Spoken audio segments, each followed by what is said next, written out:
Good morning, everyone. This is October 18th, Saturday. This is actually my comeback. I'm still in the middle of medical leave, and then I'm supposed to resume our lecture series as of middle of November. But I thought I might like to see people and answer some questions today. So I decided to go ahead with this Mondō informal question and answer. Last time we had this informal Mondō was July. So I have quite a few numbers of the questionnaires I have on the list. So I hope I can cover everything. But the first one is kind of easy. And how are you doing, Isan? Well, I had a somewhat something categorized as a major surgery, which was a reconstruction of half of my spine. And then this was related to genetic condition. Then I went into my family lineage, but it's kind of odd because my mother's side, I cannot really find anybody who has the same problem. And then my father's side, they have all died really earlier on. You know, my father's generation prior to that is the generation of the war. So even though the other day Dennis was coming over and then helped me to set up this camera, and he was kind of jokingly saying currently Japanese folks have the longest longevity rate according to the UN study. Particularly women in Japan now have average close to 90 years, and this is average. And then Japan has the largest population that goes beyond 100 years. But this is basically recent phenomena, I think. But generation before me who went through those years and years and years of wars and devastation and all of that, and of course they must have breathed in lots of chemicals after, burning of all of the cities and atomic bombs and all of that. So this longevity rate is really increasing quite recently. So anyway, I don't know my father's side had any kind of a problem, but obviously, as it doesn't have anything with my mother's side, it comes from my male side. So this was also a very interesting experience for me because I probably was the only one who was able to correct this condition. And prior to my own generation, all of those people must have suffered a lot. So at the end of that, this whole line, this problem is coming. So anyway, this was also related to all of those dharma studies I went through. But anyway, right now I'm recovering pretty well, I think. Doctor gave me 6 months to come back to normal daily life. Right now, I still can't bend at all, and then also cannot twist. So I started to come to morning zazen. But people might have noticed, but I can't really stand and sit. So I'm basically seated all the time. And then when I bow, all I can do is just like this. I can't bow even deeper. And then I also cannot carry anything, especially on the front. So this is why right now I cannot have people coming over because I can't really set up the chairs for the people. So today I'm doing this online. But in all, I have to say this was such wonderful and strangely experience for me because this gave me so much inspiration And also, when I spoke with Okumura Roshi about my disappearance a little while, Okumura Roshi's response was really characteristically him, and it was really funny. He said, "Oh, that's actually really good," because he mentioned from his own experience, he is in a semi-retirement life, and until he retired, semi-retired, he had so many things he really wanted to do, but then he wasn't able to do that because he's always have to, rushed around doing this and doing that, doing this and doing that. But now he can spend entire time of his life to his, what he always wanted to do, meaning reading, studying, writing, and then also, editing what he has been, already created to teach teaching material. So he said, you know what? Cancel everything and postpone everything. Give yourself a plenty of time and just enjoy it. So I have been doing that. My challenge is, of course, first few weeks I couldn't actually sit. So since I was able to sit a little while, yes, I have been really enjoying reading, editing, etc., etc. And especially the type of the things I would probably never have a chance or time to get into. So I decided to pick up on Yogacara teaching, and I'm studying with a couple of very well-known Japanese teachers' textbooks, whose lecture series I have been attending each time I'm back in Japan. And also, the type of the sutras Dogen usually criticizes, and I never really had a chance to do a comparison study. So I thought, well, maybe this is a good time to really learn what he's criticizing. And then on the process of preparing Mahaparinibbana Sūtra from Pali Canon, I decided to pick Nirvana Sūtra, which is a Mahayana Sutra. There's about 500 years of time separated from establishment of Mahaparinibbana Sūtra, which was curiously edited in Abhidharma time. So therefore, as it is, you can't really trust it. You really have to take off all those decorations and added stories, and you really have to see what the core story is.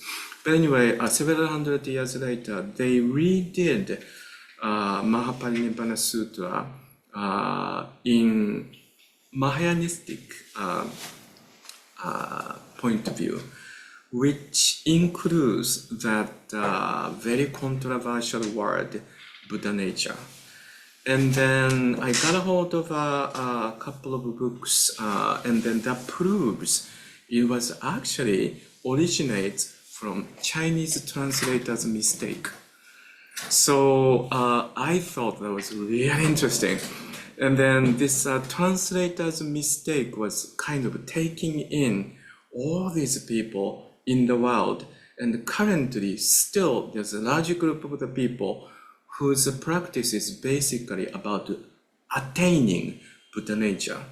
But once you really start to see, oh, so this was a translation mistake, and you start to feel, wow, we really have to be careful because we're also getting into translation work. So anyway, I've been really having such a blissful time because of this kind of imposed time of absence. So that answers the first question. So yeah, all in all, several people asked me, what do you need now? I need somebody who comes to my place and helps me to walk outside. I still can't walk outside. I have been inside of the building since September 13th, and I really like to walk outside, but I can't do that by myself. So it will be great someday on a clear, sunny day, somebody come over and help me to walk outside. Now, next thing is someone asked me. Well, actually, there are several emails came over, particularly from Japan. This is also related to our website and the plan of the library. And then they asked me, well, first of all, they told me, what a beautiful website you have now. So I really appreciate a few people who's been helping me to open the website. But all of them said, you said there's a Dogen library, there's no contents. This is why I haven't really made a announcement about the opening of the library. Contents are here in my laptop and in my mind, and it's just that I haven't had the chance to do a recording because the previous recording is not, I cannot really post it for some reason or another. So I have to redo the recording, so it takes a little time, and I only have a few people helping me. And then I'm not very tech savvy. So, but the plan is, particularly now I'm recovering pretty well and I have plenty of time now. There will be full recordings for, let's see, Avatamsaka Sūtra, and then Kannongyo is going to be continued to be recorded to the full complete conclusion. And besides that, I have a plan to keep recording several sutras from Pali Canon, particularly Mahaparinibbana Sutra. This is actually revisiting Mahaparinibbana Sutra since 9-10 years ago. About 10 years ago, in this group, I had about 6 or 7 months of the courses every Monday. Read through Mahaparinibbana Sutra, but I'm changing the contents completely. This is more for how you view Pali Canon's Mahaparinibbana Sutra from our point of view, from 21st century, and Mahayana Buddhism is basically predominant attitude to the Buddhism now. So it will be more about the history of Buddhism and also history of mistakes we made. And then under that context, I really like to see the sutra more like bird's view.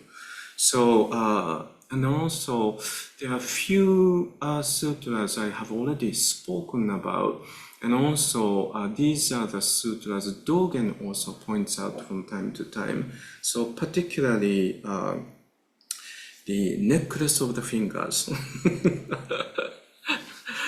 That sutra is referred from time to time, even in Shobogenzo Zuimonki. So, and also that sutra is quite interesting and has so many, contemporary issues inside. So how do you deal with your serial killer? Right?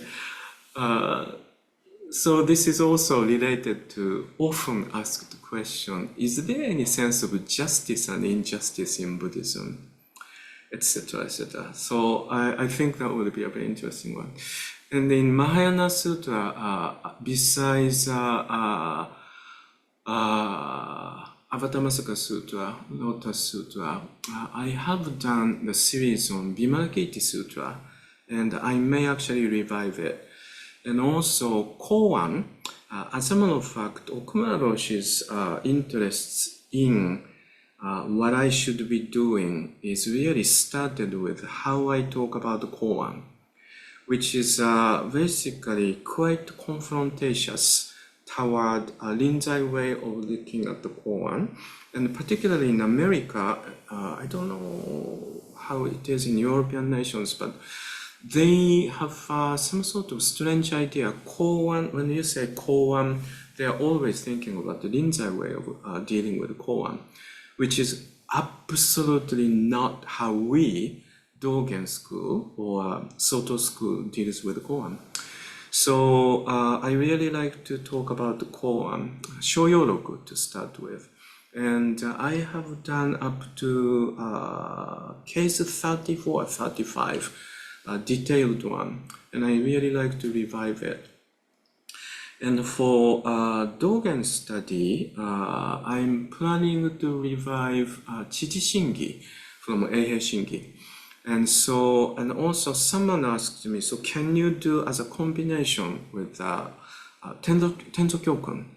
Of course, Tenzo Kyokun from our school, we have a wonderful book from Uchiyama Roshi's book, which is also translated into English. And then that's why many people in America do know what instruction to the cook Tenzo Kyokun is.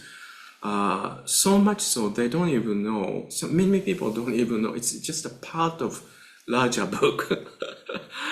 But anyway, I recently encountered a few Japanese teachers while I was in Japan, which gave me quite a different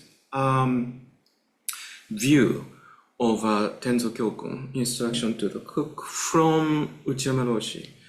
And so it kind of made me feel, wow, these books really helped me. These teachers helped me to look at this even deeper. So you would think like Uchiyama Roshi's book is quite deep, and how deeper can you go? But of course, it's how you take a look at it, and these 2-3 teachers have a very different look, and I thought that was really wonderful. So I might like to do that as a combination. And in Shopo Genzo, which is the number 5 category of the major lecture series, there's some requests to revive Uji, being time or time being. You may translate either way. Or Shoakumakusa. Shoakumakusa is Dogen's definitive answer to those people who think they are doing something based on justice. Or to the people who are doing something really good for the society. Almost like a surprising answer, but it's a very important fascicle.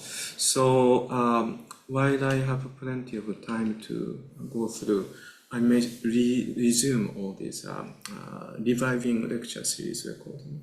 So that's the answer. So please wait. Yes, right now website lacks the contents, but it will be posted one after another. And also with Michelle's support, I've been trying to translate some of those unpublished teachings from Uchiyama Roshi and Sawaki Roshi as well. So there will be a reading materials besides audio-visual, textbook, so to speak. And these are my answer to the people who are always lamenting the lack of the classes or lectures they can go take.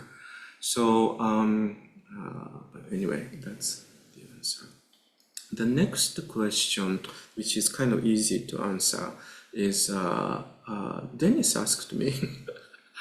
Oh, by the way, Dennis has been reading Avatamsaka Sūtra, which is quite admirable. I have to say, I only read Avatamsaka Sūtra twice, because as the whole volume combined, I think it is longer than Old Testament and New Testament of the Bible combined. It is longer, don't you think? So it's very difficult to find the time to keep reading. So I'm really taking this opportunity as a wonderful opportunity that I can really read this in detail and study in detail. And then I was also telling people, also it is really kind of difficult to keep reading. So what I did was I spent 15 minutes. I actually timed 15 minutes because most of the time when I start to read Avatamsaka Sūtra, my mind goes away from the sutra within just a matter of like 3 or 5 minutes because it's just so like repetitious, right? So I said, no, I have to wait and persevere up to 15 minutes. And I keep reading. Sometimes by 15 minutes you feel like, oh, I want to read more, but then I stop at 15 minutes so that I can come back next day. So Dennis told me he's now has something similar, like 2 pages a day or 4 pages a day. But he's been doing so much so steadily. He's now page 400 something. That's quite amazing, I think. He asked me, is it getting better? Yes, it does get better. Yes, around the page 400, you start to feel, wow, is this going to go on and on and on like this? But I have to tell you again, Avatamsaka Sūtra is addition. It's a combination of a pre-existing sutras. And then they put several pre-existing sutras together and made it into a longer storyline. And then out of that, there are few of those who are still read as individual sutras. I don't know about English situation, but in Japan, we still have those individual sutras as a separate sutra. It's quite available. Like you go to almost all of those bookstores that has a Buddhist corner, you can pick a sutra book. And then particularly, I find a couple of them are quite fascinating. One of them is, of course, the last chapter was originally one large sutra. In this version, it's chapter 39. And this is a depiction of what exactly Buddhist students should be doing.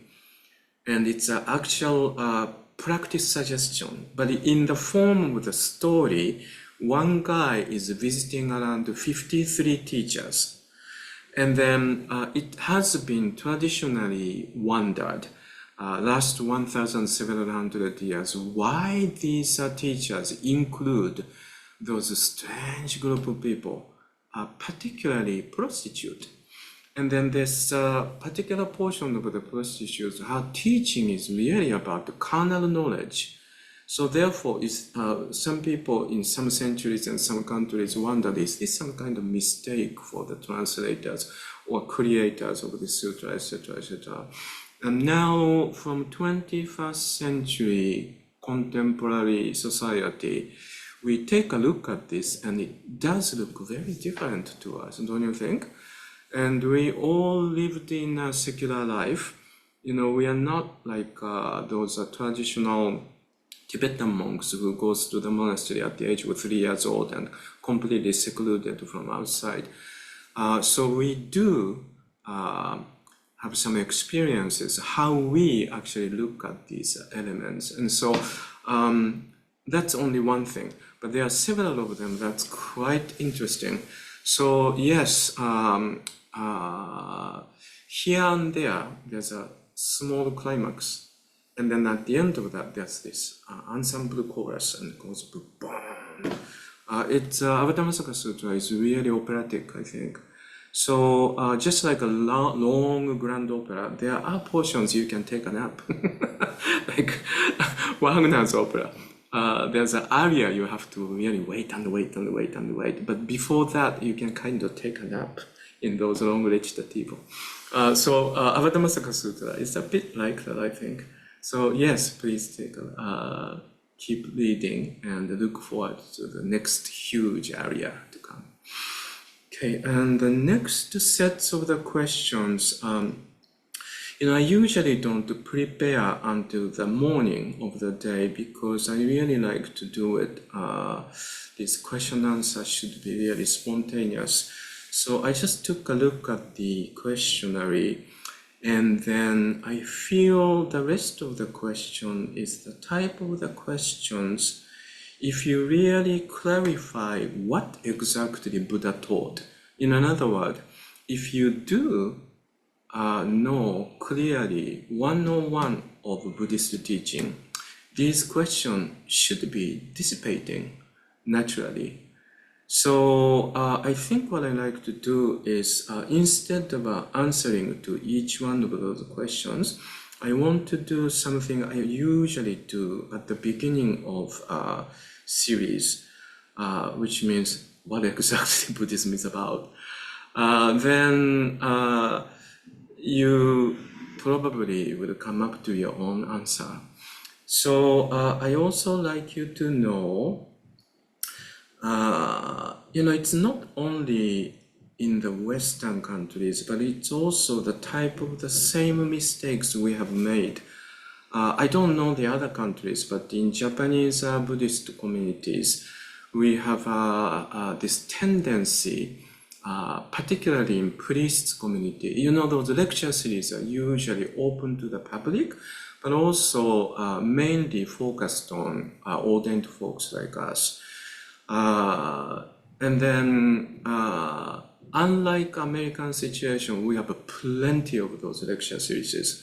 So it is more about, so which one do you want to go? That type of situation. This is exactly why I spent a chunk of time, particularly in winter Ango time. It's the height of the lecture series. So I spend lots of time in Japan. In those lecture series, some teachers do make a mistake, meaning they take it granted everybody in the class know what we are talking about. And then our school, starting from Dogen, is very sensitive about those things because, we use the word like Buddha's teaching, Buddha Dharma, etc., as if everybody is on the same page, and then keep on talking. But as a matter of fact, most of the people in the classroom may not be thinking the same thing. So therefore, we actually have almost a strict instruction from our generation of the teachers. When you start the lecture series, first portion, you have to explain from the scratch what exactly Buddhism is about. So if you are familiar with my lecture series or Okumura Roshi's Genzo-e series, Okumura Roshi usually spend, let's say, if the Genzo is 5 days, first day and a half is not about the text, it is about general understanding of what exactly Buddha taught. Then you can really start. So today, I don't have 2 days to talk about it. So I'm going to be a little succinct. But if you are interested, in every single lecture series, particularly right now, I have posted both Kannongyo and Avatamsaka Sūtra.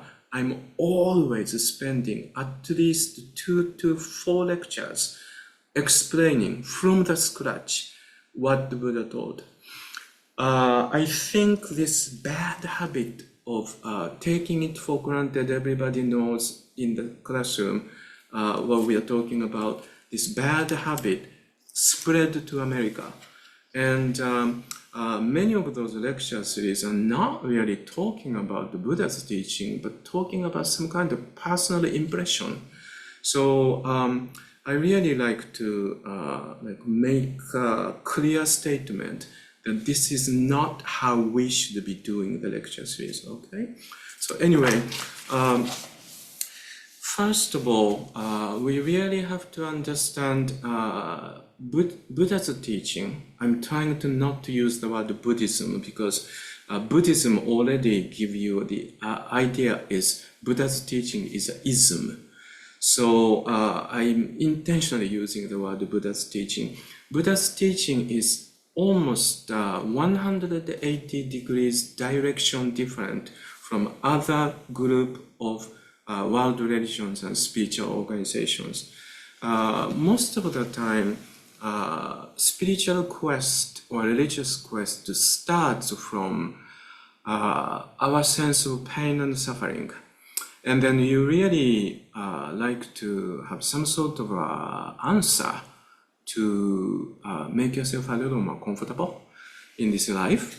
And during most of the other religious groups or spiritual groups look for the answer outside of yourself.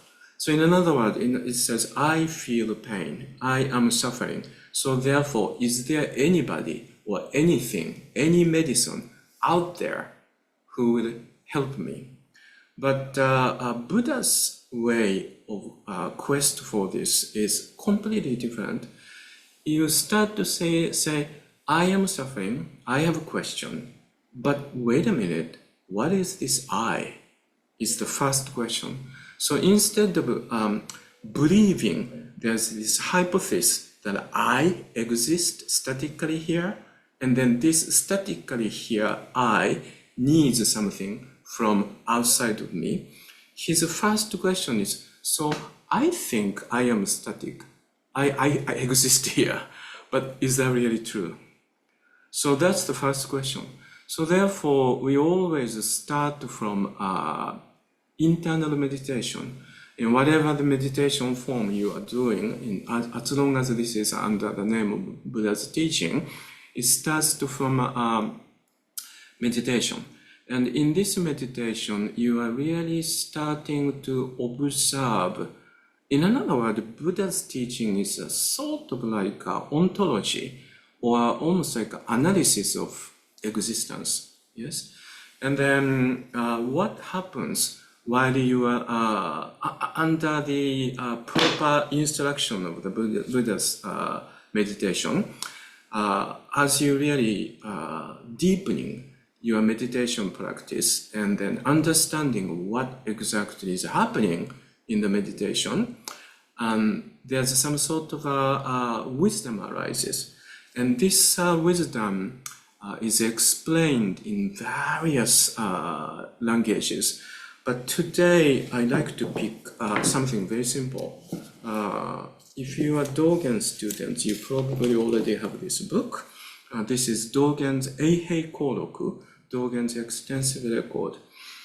This is a beautiful translation, but unfortunately, both of them, Okumura Roshi and Taigen-san, I don't think they have time to create a commentary. So it is a little difficult to read and understand what the Dogen's really talking about. But some of those portions are quite, very well known. So if you do have this book, I'm reading page 334 to 335. This is the also quite well-known story from all the time. Ancient Buddhism, Pali Canon also lists this book story. And Dogen really likes to talk about this episode from Pali Canon. As you probably know this, Japanese didn't get Pali Canon until 19th century, but we received Agama through Chinese translation. So we do know what's written in Pali Canon in Sanskrit translated in Chinese. So therefore we call it as Agama instead of Pali Canon. But anyway, stories are usually in sync. So this is the story. Buddha Dharma is not something that can be understood depending on brilliance and keen wisdom. Moreover, it cannot be patiently sustained by those who are without brilliance or keen wisdom. If those with keen wisdom were vessels of the way, Shariputra could not have attained the first fruit stream entry by attending to the expanding by Asaji. Furthermore, even after Shariputra attained arahatship, he was not able to give monk ordination to Shrivati. When Shariputra was only 8 years old, he had already overcome all the teachers of philosophical debate. Therefore, as the verse says, all living beings accepting only the world-honored Buddha, when compared to Shariputra, can only reach 1/16 of his wisdom and erudition. This is just an introduction to what the story is about.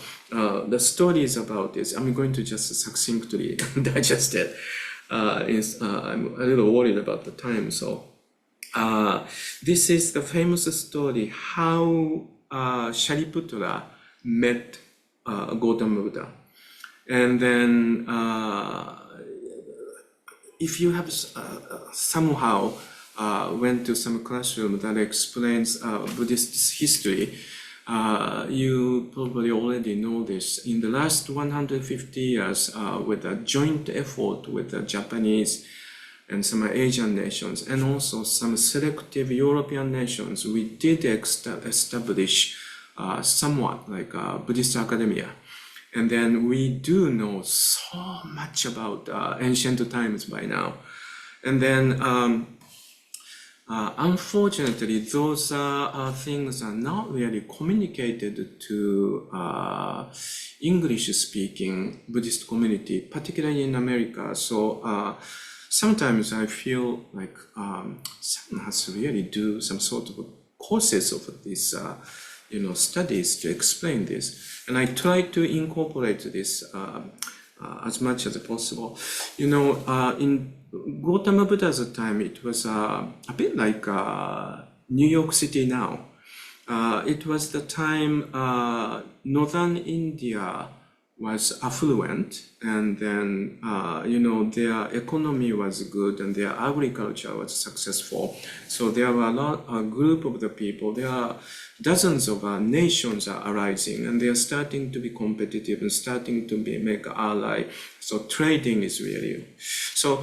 When all these fundamental needs are fulfilled, what's next for human being is a spiritual quest. So it's a bit like a spiritual boom was going on. So out of that, there's someone whose name is Gautama Buddha shows up. But before Gautama Buddha became quite well known, there are quite lots of other spiritual groups were going on. And Shariputra was somebody who studied under another group of the people, and he was so good, so therefore he succeeded this group. It's a bit like a Dogen and Echo's situation. And then one day, Shariputra was in this town, and then he was also trying to do takuhatsu. That's a Sino-Japanese word for begging for alms. This is a very important practice for ordained folks at that time. I'm using this because ordained folks is a strange expression. But anyway, to just make it easy to understand. And then in this town, near this town, there was a group of people surrounding Gautama Buddha and was practicing.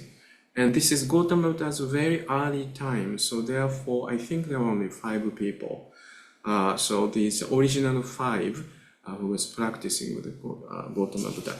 And one of them is this man, Asaji. And then Asaji was doing, just visually imagine, this is the village. And then Asaji is doing takuhatsu. Have you ever seen someone doing takuhatsu? We have a very specific way of looking, so wearing things, and also holding the, alms ball.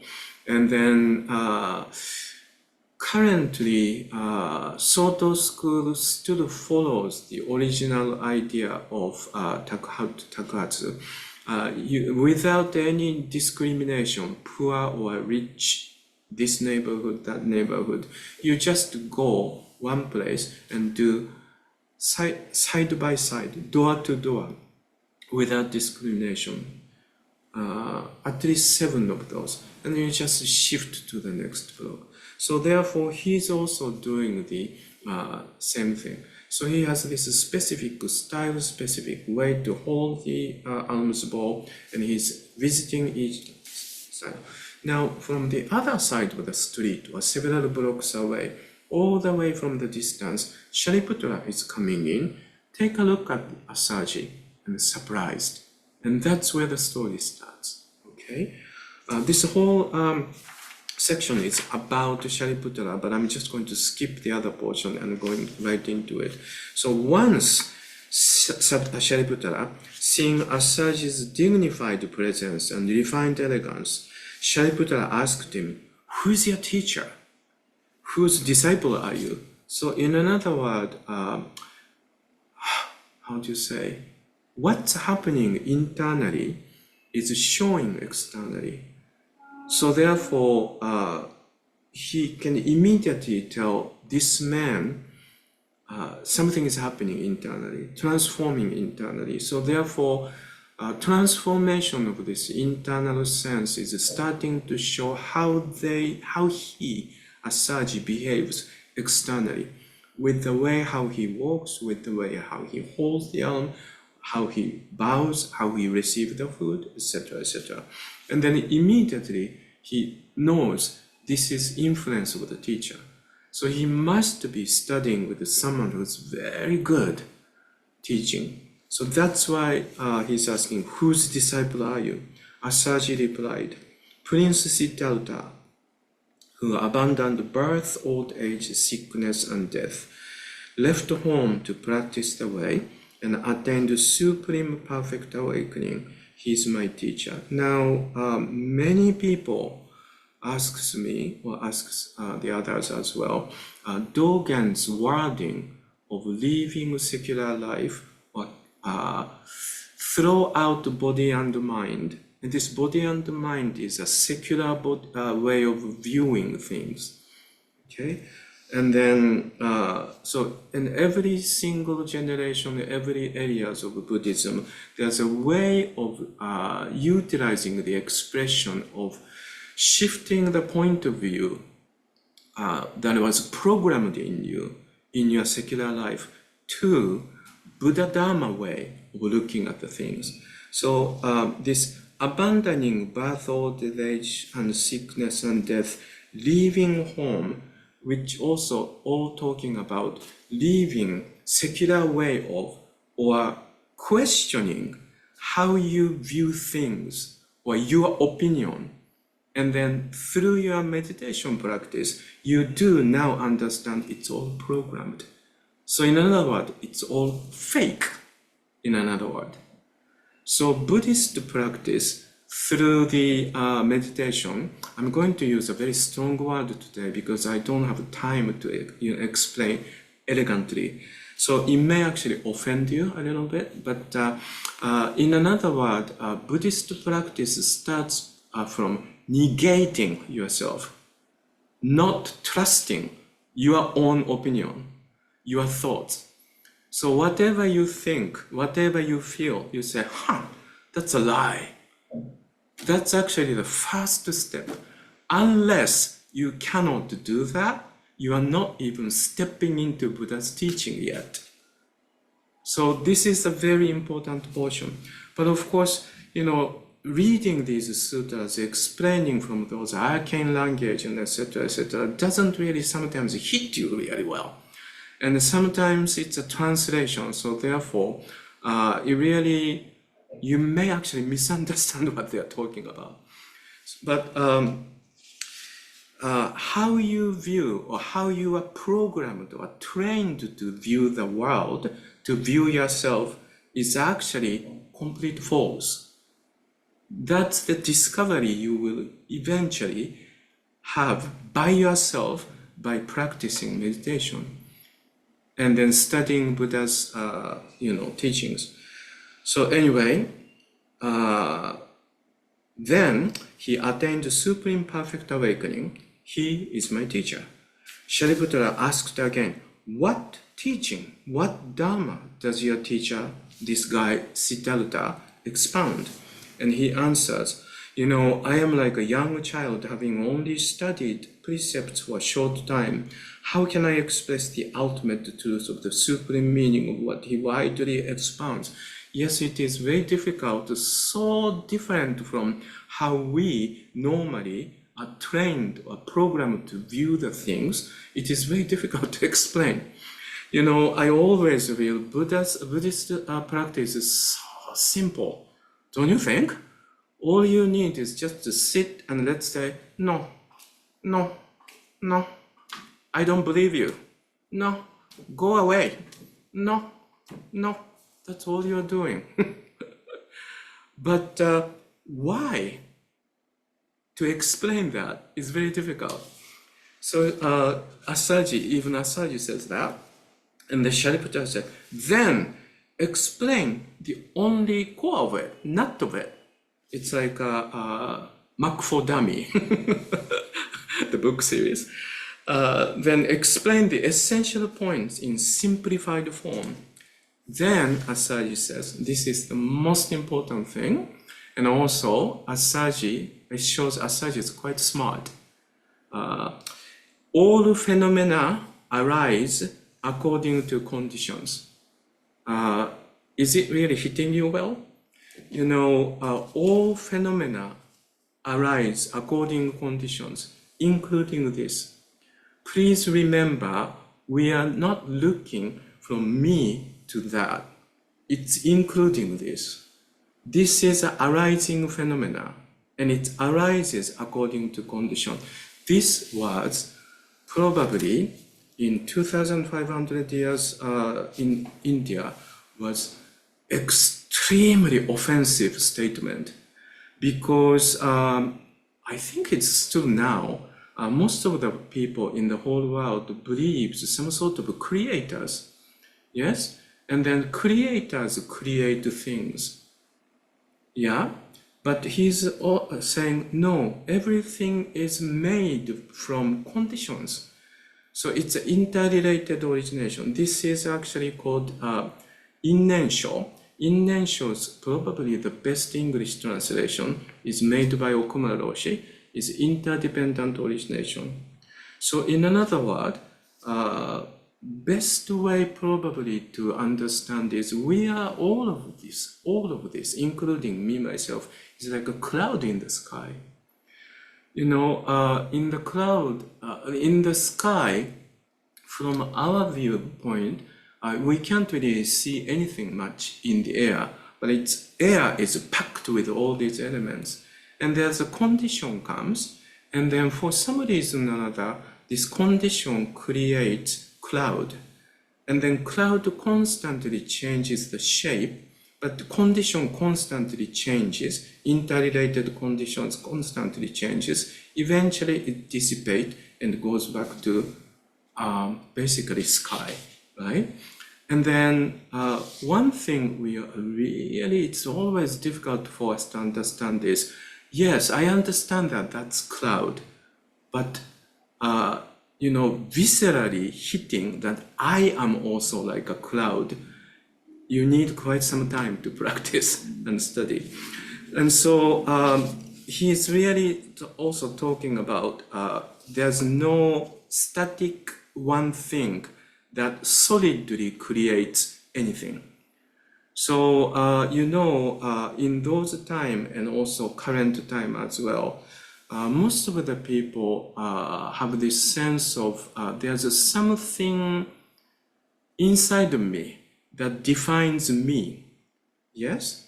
And then some people even stretches into this is a portion of some creator, yes? And then when this body dies, but this element still is permanently goes on. It's like when, you know, we used to have this Chevrolet PT Cruiser, and then it started to get old, and then one day it just stopped functioning in the middle of 42nd Street and started to steam and smoke, and we are like, uh-oh, are we going to explode this? Anyway, we decided to scrap it, and then we went to Honda dealer and we bought a new car. So in other words, many people do believe things are like that. There's a little driver inside of me, and this driver is connected with the creator. And then when the body gets old, we dump it and we go to the next car and we start to drive the next car. And interestingly, there was a major majority of the people who believed in that type of thing. Even now they do, more or less, variations, including Japanese indigenous thought system as well. But anyway, so this is almost offensive, radical teaching, Gautama Buddha started to say. But 21st century, very scientific human being in the, well, maybe not in the United States anymore, but other civilized nation who believes the science do know, actually, that's true, physiologically. You know, it's very interesting that we are actually a combination of elements, and also condition keeps changing. So our own being keeps changing. But anyway, this was really radical teaching, and still is. These phenomena and condition can be exhausted. So therefore, Gautama Buddha's last word, do you remember? Anything, everything compounded, nature to decay and exhaust. So just like a cloud, and this way, look at me. You know, recently I had to go through my old documents for some reason or another, and I discovered I kept my, old passports. I started to travel outside of Japan when I was 17, so I have quite the longest sets of passport. And I was looking at the picture, and Paul comes in and peek into it, and he says, "Who's that?" Passport picture. And I said, "Oh, this is me, 24 years old." And he says, "Oh, if I meet someone like that, I don't think I will recognize you." I don't recognize myself. You know, it's very interesting. Condition can be exhausted. And then eventually, I will be completely exhausted. This time I didn't, but I probably have 10 to 15 more years, but eventually I will be exhausted. My teacher expanded like this. Having heard this, Shariputra attained the first fruit of stream-entry. Meaning, he was somebody who studied and excelled and became the head of an organization, which is also Atman-based teaching. But he was always questioning, is that really how this thing works? How this thing works?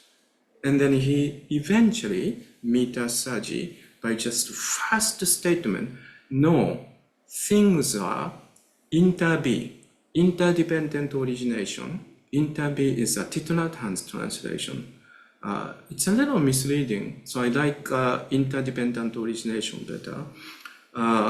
And listening to only that, he got the core of the Buddha's teaching.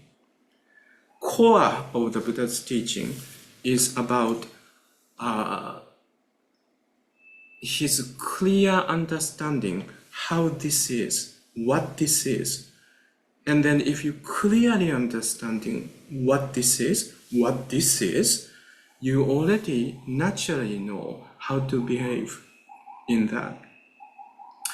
And then, of course, our difficulty is we are born in this form of a human being. And human being has all these organs, and also we live in this, what the Buddhist teaching eventually start to call Nirmanakaya. Nirmanakaya is basically meaning world that's made up. I mean, look at America now. Isn't that interesting? You know, I was thinking, if I was somebody who came to the United States for the first time as a very young man, during the time of Obama being the president, and then I go back to Japan and I say, I went to a great country, and I saw this and this and this and that, and this is their standard, and this is their principle, this is what they are trying to lead people on. And then several years later, I come here, then you look at this nation and you feel, maybe I came somewhere else. You know, it's very interesting. But again, this is not only now in the United States, but it's been happening all the time. And listening to those people, you really feel they are viewing the world completely differently from me viewing the world. You know, it's very interesting. But anyway, this also includes doubting your sense of justice and also your sense of opinion, because, you know, in Shoakumakusa, Dogen really elaborates this. It's quite simple. Take a look at the history. take a look at this time. Let's say, I was looking at the new series on Netflix, which is around the time of shortly after the potato famine in Ireland. And then Paul was asking me, so where Oscar Wilde is in this case? And then you start to remember only about 100 some years ago in some area, if you are gay, you will be imprisoned. Yeah. And now, at least until several years ago in America, coming out as gay actually sells your records better. You get better roles in Hollywood. So what is justice and what is good? And then shortly after that, now we are again on the process of being banned by new justice, right? And then Dogen even talks about something like, let's say, we who live on the earth may think protecting earth is a very good idea. But then aliens from the other planet, whose planet is now extinction, it's very important and it's very much like injustice to invade into the earth and then kill us off and then create a new living environment. Of course, Dogen doesn't use those words, but he uses the old words of heavenly being versus earthly being. But it's just like that, yeah? So, what's opinion? Who creates justice? It is all created by these conditions, educations, time and place, etc., etc. Buddha Dharma is not interested in something that changes by time and place. Buddha Dharma is the true reality. Buddha Dharma is the reality such as as long as you live on the earth, water usually flows from high point to low point. Just something like that. It's very easy. But for instance, there's a lots of stories about this. One of the famous stories, you might have heard about this many times. There were people from a mountainous area and people from places like a province town, according to American geography, province town is the only place sun rises from the ocean, sinks into the ocean. Yes, but anyway, someone like that from the island came to Tokyo, and they were staying in same inn hotel, and they started to debate where the sun rises and sun goes down. And the people from the mountain said, oh, the sun of course comes from the mountain and goes down into the mountain. And then these oceanic people said, no, sun always comes from the ocean and goes down into the ocean. And then they debate and debate and debate, and they can't come to the solution. So therefore they decided to ask to the proprietor of the hotel. And then proprietor hotel was born in Tokyo and raised in Tokyo, never went outside. He says, no, both of you are wrong. Sun rises from above the roof of the building, goes down into the roof of the building. It's a humorous way of talking about that, but Sakiroshi loves this story. And we are just like this. If you really, Dogen always talks about try to see things from the distance or turning the table around from the other people's side, or use some ears. So space and time changing, your opinion actually changes, your view actually changes. So be very, very careful hanging on to your opinions too much. Now, the next portion is we are human beings and we live in this Nirmanakaya, and most possibly if you are in this area, if you're only, there are 100 people around you, you may be the only person who have ever heard such a thing, Buddha's teaching. The most of the people have lived and they are going to live through and die in Nirmanakaya without having any kind of idea about how you view this whole reality in a reality point of view. So therefore, you kind of have this double life.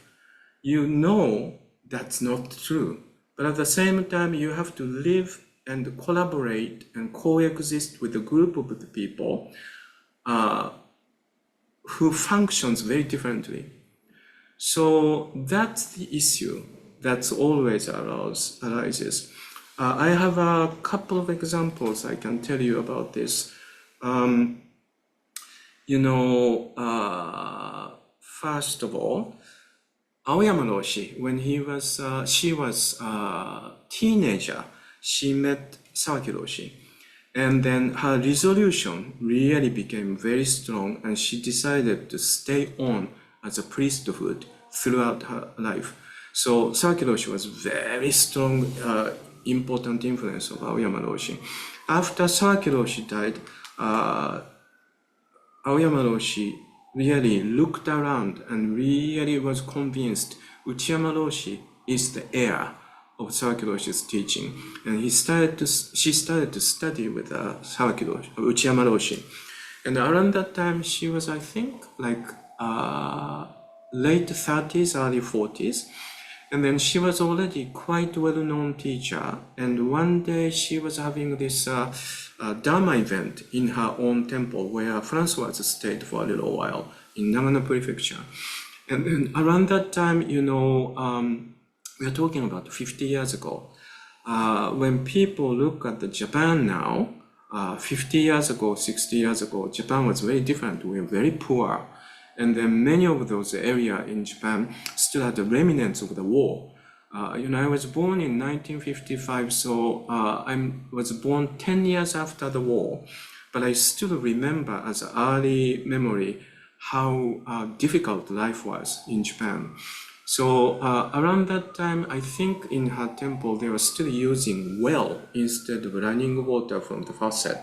So she looks at those participants' way of using water is so frivolous, because many of them came to her temple from the larger cities that already has this wonderful, system. And then she was a little upset, until quite recently, to use the water into the cup or use the water into the bath or into the, using dishwashing, you had to spend so much time and effort. And so therefore you are so careful, even one drop of the water. So please be very cautious. For you to have this one drop of water, do you know this one drop of water is went through this enormous eons of time, enormous place, air, cloud, rain coming to the mountain, going through underground, and then somehow got stocked up in the well, and then someone has to pull out the well, and then we have to carry this, etc., etc. So this one drop of water includes entire force of universe and the people. So please be careful. So shortly after, she had a chance to go to Uchiyama Roshi and talked about, in a little bit of a nagging, complaining way of, recently people forget how important one drop of water is. And so therefore I said that to my participants. The Uchiyama Roshi, instead of praising Aoyama Roshi, said, that's good, but I have to say you are only halfway through. And then around that time, he had recently composed this poem and gave this poem to Aoyama Roshi. So this was for the first time Aoyama Roshi heard about this poem, which is, I think Okumura Roshi introduced this book several times in his lecture series. So if you are somebody who has gone through his lecture series, you probably know this. Uchiyama Roshi was a great poet as well. And then towards the end of his life, he was really interested to express, his aging. He was constantly threatened by the possibility of dying because he lived the entire life with consumption. And then he had several moments being medical leave for nearly 1 year, couldn't even talk, etc., etc. So he started to collect the poems about life and death. And then it's quite interesting. And then this poem is called Shoji. Shoji is the title of one of the fascicles from Dogen Zenji. And it's loosely translated as life and death. But life and death is not two separate things. It's life-death. So therefore, recently I did a lecture series on this fascicle and asked Okumaru Roshi, how shall I translate this life-death? And his suggestion was, can you make life, death, and F and D combined? So there's no separation. Or if you must, you can pick the shortest hyphen in between, but don't use and. So I use the word life-death as a word. Life-death is this. Yes, it's this. And then his poem, this is translated by Tom Wright and Okumaru Roshi, collaborated. It's a very difficult translation, but I'm going to read it as it is. Life-death. Water isn't formed being ladled into a bucket. Simply put, the water of the whole universe has been ladled into a bucket. The water does not disappear because it has been scattered over the ground. It is only that the water of the whole universe has been emptied into the whole universe. Life is not born because a person is born. The life of the whole universe has been ladled into the hardened idea called I. Life does not disappear because a person dies. Simply, the life of the whole universe has been poured out of this hardened idea of I. I is an idea. It's a hardened idea of I. Back into the universe. I'm going to read this again. Water isn't formed being ladled into a bucket. Simply put, the water of the whole universe has been ladled into a bucket. The water does not disappear because it has been scattered over the ground. It is only that the water of the whole universe has been emptied into the whole universe. Life is not born because a person is born. Life of the whole universe has been ladled into the hardened idea called I. Life does not disappear because a person dies. Simply, the life of the whole idea has been poured out of this hardened idea of I back into the universe. You need this portion as well. Yes, you also have to be very careful how to use the water, but that statement has to be backed up as a foundation of the understanding actual reality. And then for us who lives in the human world, we constantly have to go through this, I have to scold somebody, I have to do something, I have to do this, I have to go to the march, I have to do this protest, I have to sign the petition. But it has to be backed up by the clear understanding. It's what I usually like to say is inconvenient truth. Inconvenient truth is the Goa's title for climate change and what we have to do, but it was like a convenient untruth.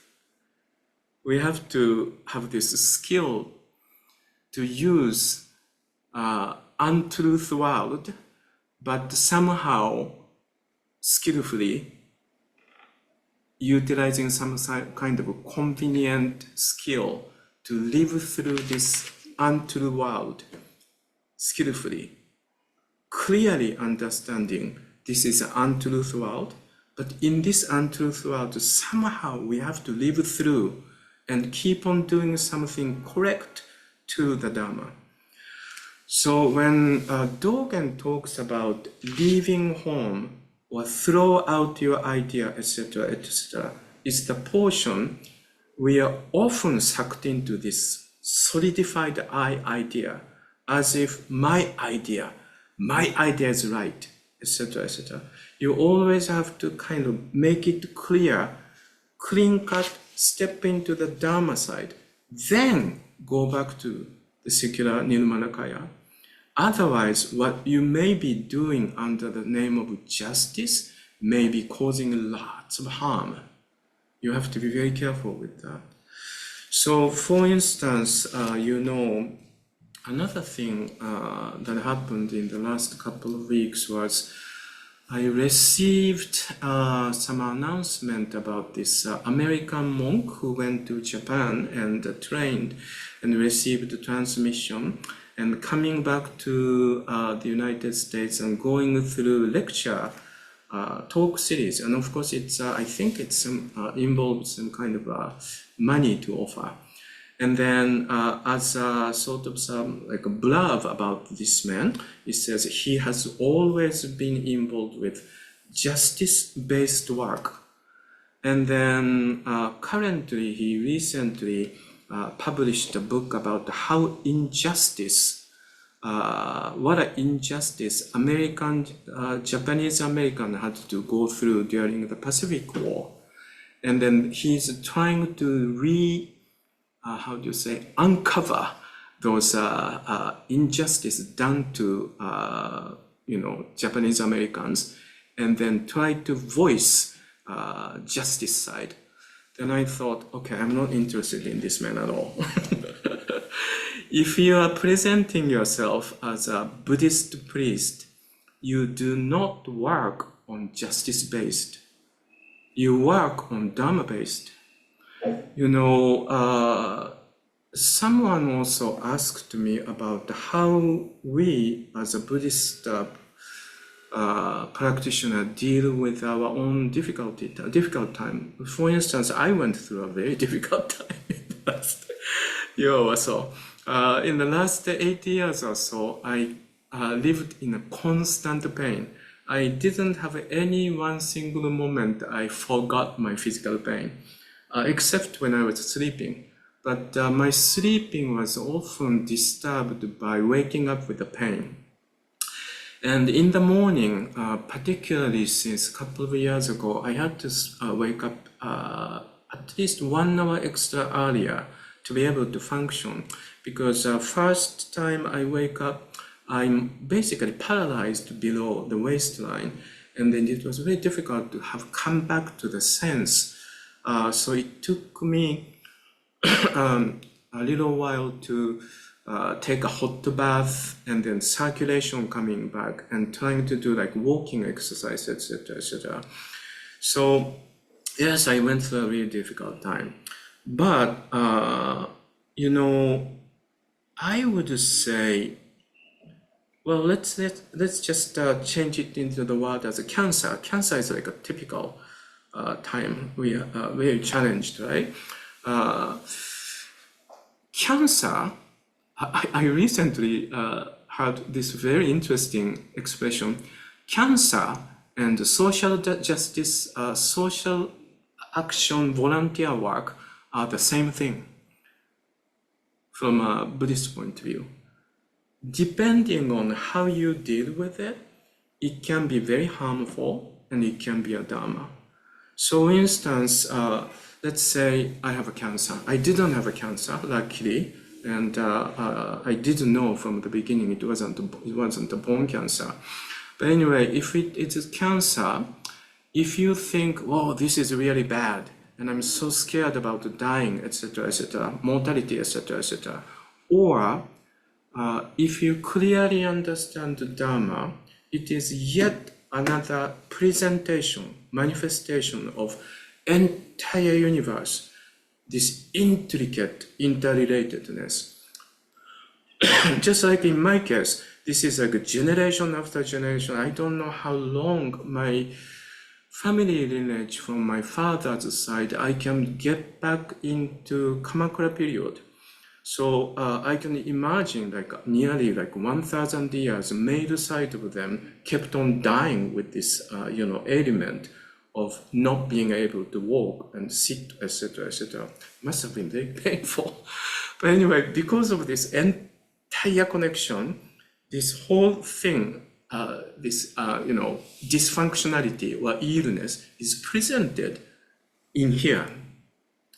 Isn't that amazing?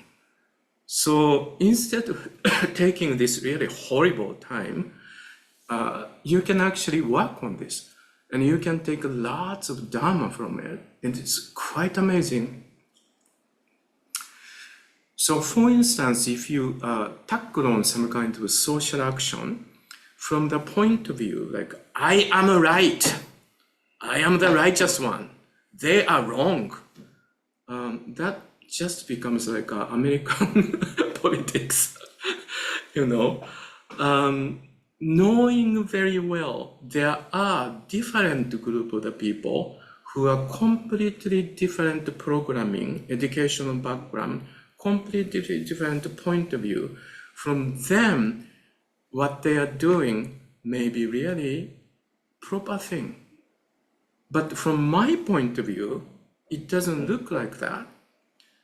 So instead of like a confrontation style, you know very well it may be really different. I don't particularly think how I think may stay for 100 years, but right here, right now, I just can't stand this misery.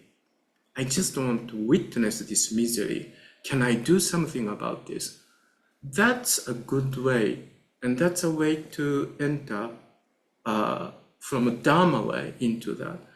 So in that way, cancer, social action are same thing.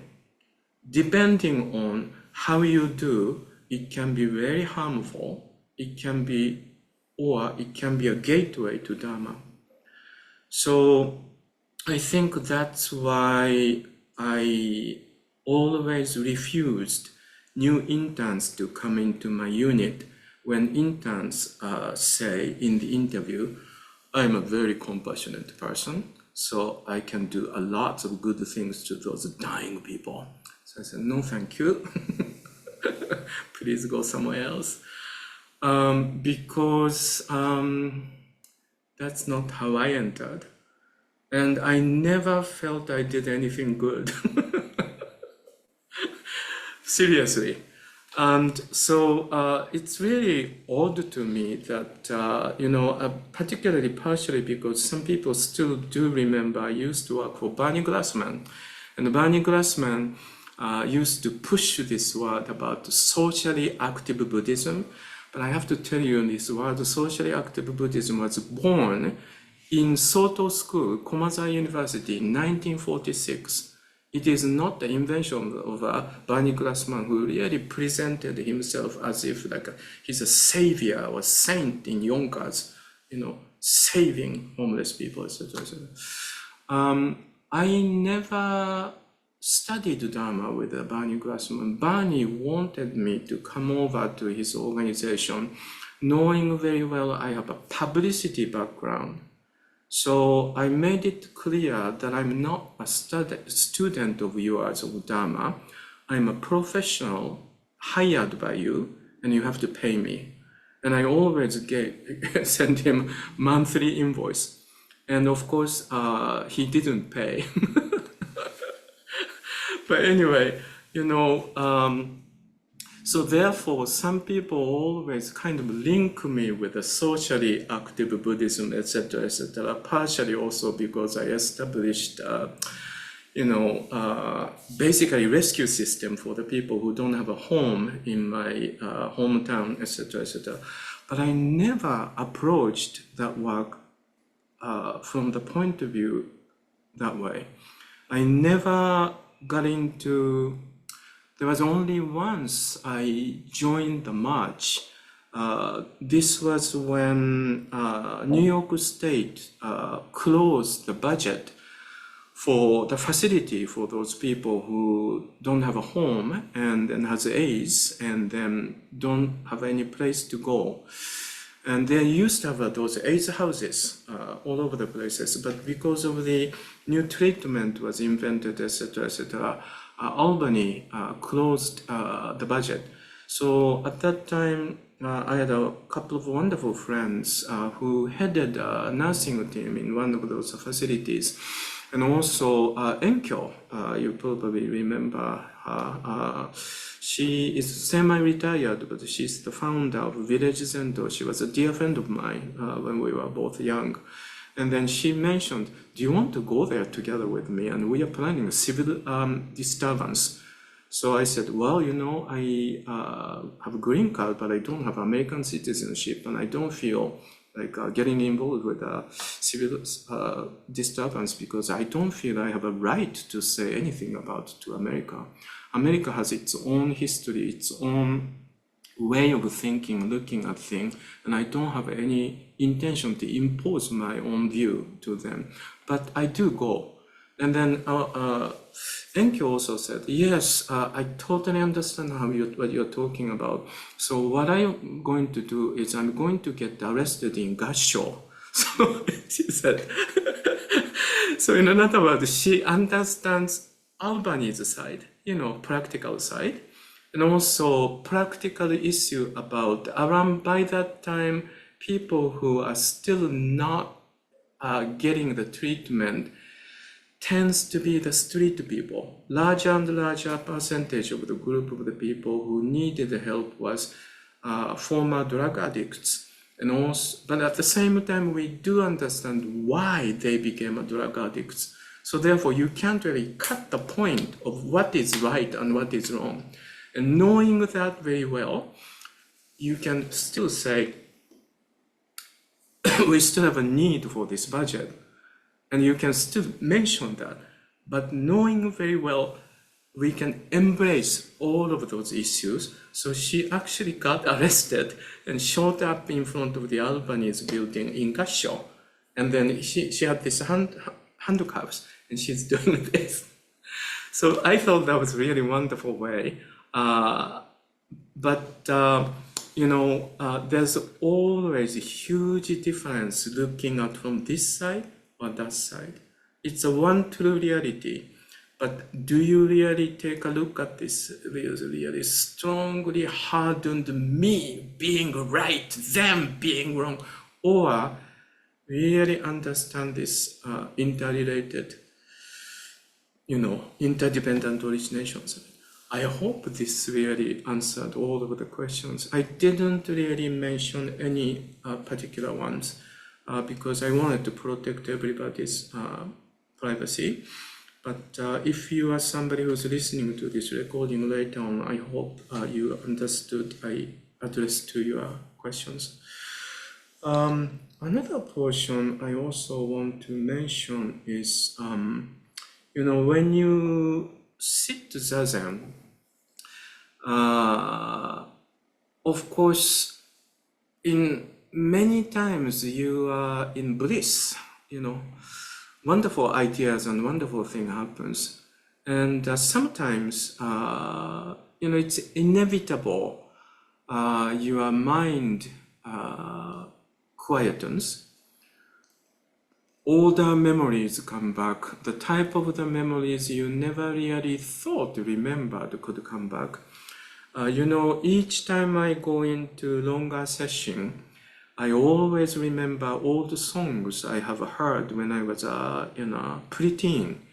I would never be able to sing these songs during regular time, but during session, it comes back with the melody and every single details of the word.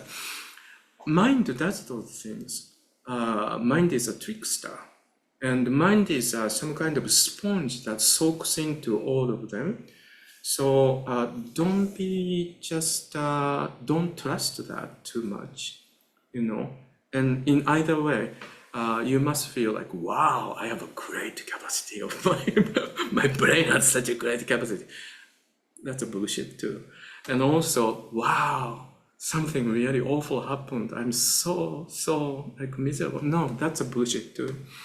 And again, you know, this interdependent origination you keep studying and you really understand it's moment by moment by moment by moment by moment by moment by moment of manifestation. It's completely cut off from the past, completely cut off the present, but this setsuna, 1 milligram of this time, includes everything that has happened and includes all the possibility that had happened. So with this tiny little moment, what you can do is instead of dragged back into, oh, how miserable I was, what awful. Instead of that, you don't have time for this. What you can do is the next moment, next action to make, to create the next action. Hopefully, that's based on your clear understanding of Dharma, and then it would be somehow positive direction. Knowing very well what you think positive may not be positive, but you don't know, you know. So what you can only do is at this right moment, what can I do? Based on my understanding, my understanding maybe still pretty immature, but at least right now, right here, I understand this much. Out of that, what can I do? So, I think that's all, everything I have heard. Okay, I have a few more minutes left. Is there anything you need to add? Those people who are online today. Good.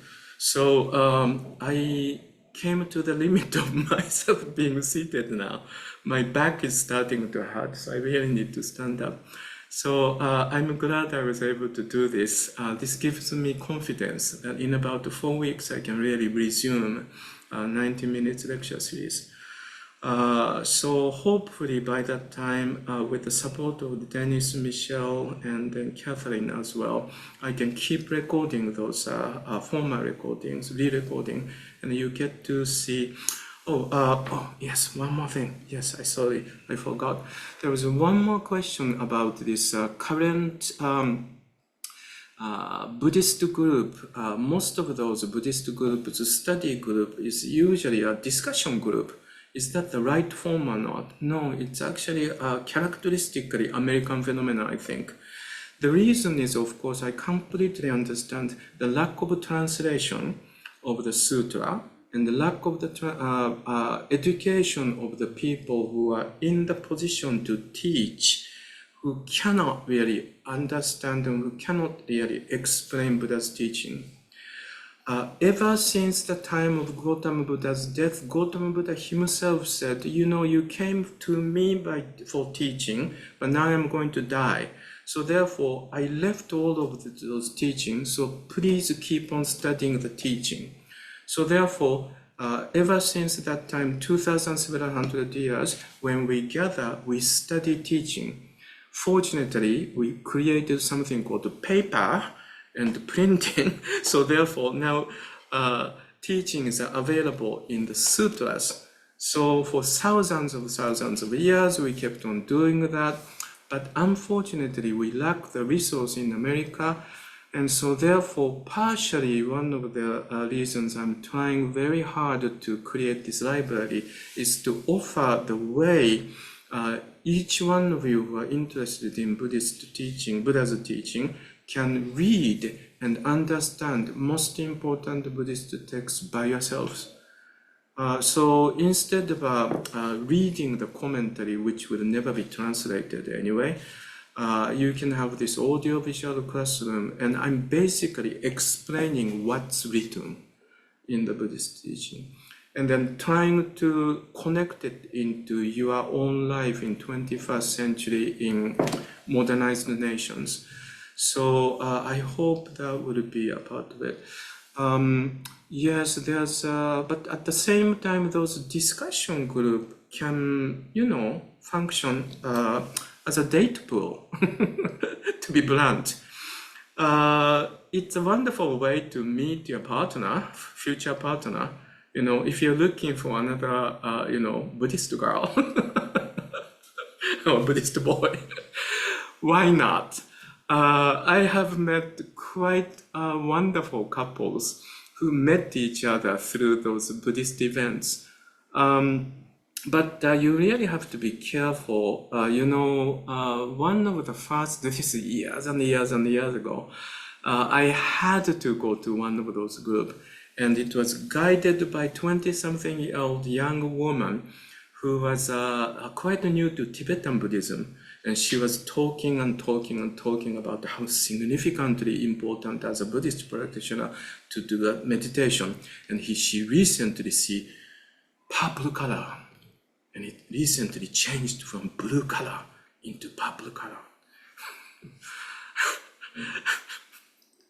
So yes, sometimes the situation can be blind people, lead blind person.